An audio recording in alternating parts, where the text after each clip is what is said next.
Special delivery. My dream was to become a button maker. I know it's not everyone's dream, but through sheer determination and hard work, I achieved my dream. I set up my button making company and called it Mook, M-O-O-K. The name was taken from a nickname I was given as a child. I currently make buttons that resemble sweets. Maybe you remember sweets that were like rhubarb and custard, or lemon sherbets, or cola cubes. Well, that is what my buttons look like. They are round, smooth, and glittery, and they embellish clothes like little jewels. A typical day for me starts at 5:30 in the morning until 10 a.m. on a Monday to Saturday, where I can walk, on average, 4 miles a day, working for the Royal Mail delivering letters. When my post round is finished, I then go to my porter cabin, which I share with a friend, and I start making my buttons. The porter cabin is small and cold, with a tiny sink, a toilet, and a kettle. But hey, we all have to start somewhere. I graduated with a BA in fine art, and it was then that I knew that I wanted to start my own business making buttons. But finding the money to finance it has always been tough. Over the years, I have taken on all sorts of jobs. For example, waitressing, pulling pints, spraying furniture, while simultaneously studying several business courses. When times were tough, it was really hard to hang on to my dream. But I trusted my instincts, knowing that I could be onto a winner in button making. One day, a friend told me about the Prince's Trust and how she had produced a business plan and applied to the trust for a loan.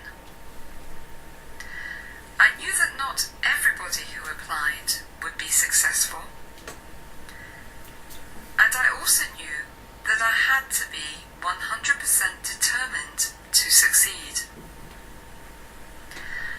And succeed I finally did.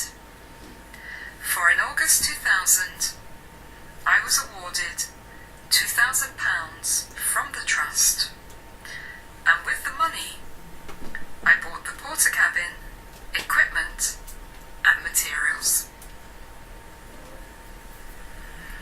The first opportunity I could take holiday from my Royal Mail job, I spent my wages on train tickets to London for myself and my boyfriend. I had decided to start by visiting some department stores in London and offering them some of my buttons. I have never been to the big city before, but I knew that my first port of call was the haberdashery team at Liberty in Regent Street. I arranged a meeting with the head buyer, and I was really quite nervous, especially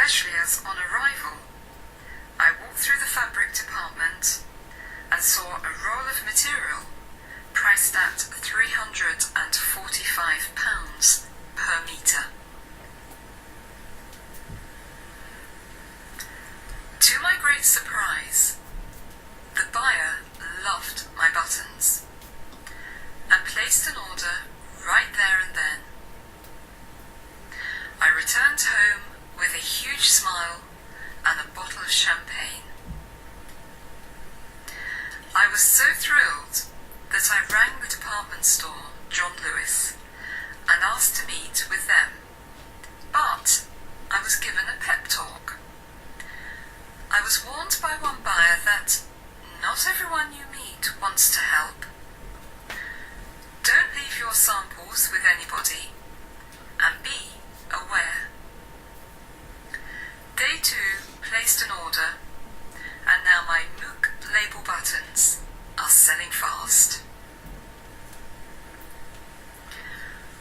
Whilst my boyfriend and I were sitting on the train to London, both of us frantically sticking buttons onto posh green card, which had been given to me for free by a local printing shop, I got chatting to a passenger who worked as a consultant to many fashion designers.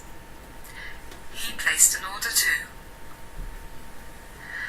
I still do my post round every morning, and then I go to my porter cabin, make buttons, and complete orders in the afternoon, and then I run home to cook supper for my daughter and my boyfriend before falling fast asleep on the sofa.